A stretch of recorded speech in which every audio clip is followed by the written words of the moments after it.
नमस्ते। कभी सोचा है कि ज्वालामुखी क्यों फटते हैं या फिर समंदर में ये लहरें ऊपर नीचे क्यों होती हैं? आज हम इन्हीं जबरदस्त प्राकृतिक ताकतों को समझने वाले हैं जो हमारी पृथ्वी को शेप देती हैं, मतलब जमीन के एकदम अंदर से लेकर समंदर के किनारों तक। तो सवाल ये उठता है कि वो कौन सी बुनियादी ताकतें हैं जो हमारी इस दुनिया को बनाती और बिगाड़ती हैं। और इसका जवाब ढूंढने के लिए हमें कहीं और नहीं बल्कि अपनी ही पृथ्वी के दिल में एकदम अंदर तक झांकना होगा। तो चलिए शुरू करते हैं अपना ये सफर। सबसे पहले हम पृथ्वी के धधकते हुए केंद्र में उतरेंगे, फिर सतह पर आकर ज्वालामुखी और भूकंप की जबरदस्त ताकत को देखेंगे और आखिर में हम पता लगाएंगे कि समंदर की लहरों में वो रिदम, वो लय आखिर आती कहाँ से है। तो चलिए सफर का पहला पड़ाव शुरू करते हैं। हम सीधे उतर रहे हैं पृथ्वी के कोर में, जहां एक ऐसा धधकता हुआ इंजन है जो हमारे प्लैनेट पर होने वाली हर जियोलॉजिकल एक्टिविटी को पावर देता है। जरा सोचिए, अरबों साल पहले हमारी पृथ्वी आग का एक बहुत बड़ा गोला थी। धीरे धीरे इसकी ऊपरी परत तो ठंडी होकर सख्त हो गई, लेकिन अंदर की जो जबरदस्त हीट है वो आज भी वहीं कैद है, बिल्कुल एक जायंट प्रेशर कुकर की तरह। और सच पूछिए तो यही गर्मी हमारे प्लैनेट का असली पावर हाउस है। अच्छा, तो अब ये तो समझ आ गया कि पृथ्वी के अंदर जबरदस्त हीट और प्रेशर है, पर सवाल ये है कि ये बाहर कैसे निकलता है? इसका जवाब है ज्वालामुखी। आप इन्हें पृथ्वी का एक तरह का सेफ्टी वेल्व समझ सकते हैं, जो अंदर के प्रेशर को एक जबरदस्त और कभी-कभी विनाशकारी तरीके से बाहर निकालता है। अब इस तस्वीर में देखिए, ये हमें ज्वालामुखी के अंदर ले जाती है, एकदम नीचे। ये जो पिघली हुई चट्टानों का ह्यूज चेंबर है, इसे कहते हैं मैग्मा। और जब प्रेशर हद से ज्यादा बढ़ जाता है तो यही मैग्मा एक पतले रास्ते से ऊपर की तरफ भागता है और बूम, एक जोरदार धमाके के साथ बाहर आ जाता है। और इसी से बनता है लावा और राख का वो पहाड़ जिसे हम वोल्केनो कहते हैं। पर हाँ, सारे वोल्केनोज एक जैसे नहीं होते। कुछ होते हैं जागृत यानी एक्टिव, मतलब इनसे लावा निकलता ही रहता है।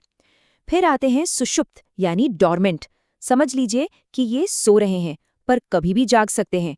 और आखिर में होते हैं शांत या एक्सटिंक्ट, जिनसे अब दोबारा फटने की कोई उम्मीद नहीं है।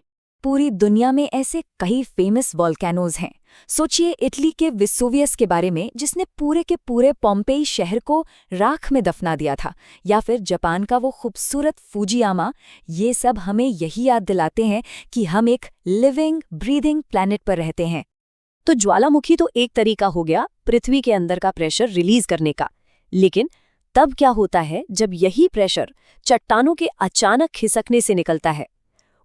तब आता है भूकंप, धरती की सतह का अचानक से कांपना, जो हमें पृथ्वी की इंटरनल पावर का एक और रूप दिखाता है। आप जरा इस मैप पर नजर डालिए।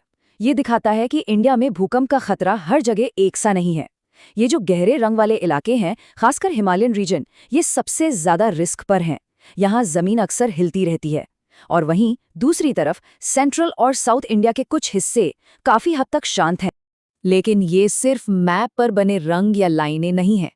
भूकंप का असली असर तो बहुत ही विनाशकारी होता है। ये टेबल देखिए, ये भारत के इतिहास के कुछ सबसे भयानक भूकंपों की याद दिलाता है। हजारों लोगों ने अपनी जानें गंवाईं। ये आंकड़े, ये नंबर्स हमें बताते हैं कि हम कितनी पावरफुल फोर्सेस के साथ जी रहे हैं। तो अभी तक हमने बात की पृथ्वी के अंदर की आग की और इसकी कांपती हुई सतह की, पर हमारे प्लैनेट पर सिर्फ अंदर की ताकतें ही काम नहीं करती। अब हम अपना फोकस बाहर की तरफ ले जाते हैं, सूरज और चांद की तरफ, जो हमारे बड़े बड़े समंदरों में एक गजब का रिदम पैदा करते हैं। इसे आप एक तरह का कॉस्मिक टग ऑफ वॉर, मतलब रस्साकशी का खेल समझ सकते हैं। जब सूरज और चांद एक ही टीम में होकर पृथ्वी को एक साथ खींचते हैं तो समंदर में ऊंची ऊंची लहरें उठती हैं, जिन्हें हम हाई टाइड्स कहते हैं।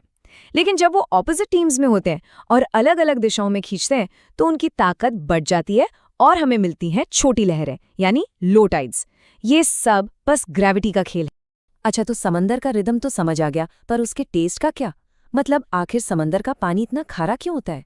ये एक ऐसा सवाल है जो बचपन में हम सबने कभी ना कभी तो जरूर सोचा होगा। तो इसका राज क्या है? जवाब सीधा सा है, नमक। बहुत सारा नमक। पर रुकिए, ये सिर्फ वो टेबल सॉल्ट नहीं है जो हम खाने में डालते हैं। ये टेबल देखिए, ये बताता है कि समंदर के पानी में असल में कई तरह के सॉल्ट्स घुले हुए हैं। हाँ, ये बात और है कि इसमें सबसे बड़ा हिस्सा हमारे आम नमक यानी सोडियम क्लोराइड का ही है। और ये डोनट चार्ट तो पूरी कहानी को और भी साफ कर देता है। देखिए, ये जो इतना बड़ा हिस्सा है, करीब 78%, ये सिर्फ और सिर्फ सोडियम क्लोराइड है। और यही वो चीज़ है जो समंदर के पानी को उसका वो टिपिकल खारा टेस्ट देती है। तो कुल मिलाके नमक है कितना? ऑन एवरेज अगर आप 100 ग्राम समंदर का पानी लें तो उसमें आपको करीब 3.5 ग्राम नमक मिलेगा। अब सुनने में ये शायद ज़्यादा ना लगे, पर इतनी सी मात्रा ही काफ़ी है इसे हमारे पीने के लिए बिल्कुल अनड्रिंकेबल बनाने के लिए। तो हमने देखा कि हम एक ऐसे प्लैनेट पर रहते हैं जो अंदर से आज भी धधक रहा है, जिसकी जमीन कभी भी कांप सकती है और जिसके समंदर यूनिवर्स की धुन पर नाचते हैं। इन जबरदस्त ताकतों के सामने हम इंसान बहुत छोटे महसूस करते हैं ना? और ये हमें सोचने पर मजबूर करता है कि इस डायनामिक, हमेशा बदलते हुए प्लैनेट पर हमारा भविष्य क्या है। हम इन ताकतों के साथ तालमेल बिठाकर आखिर कैसे रह सकते हैं?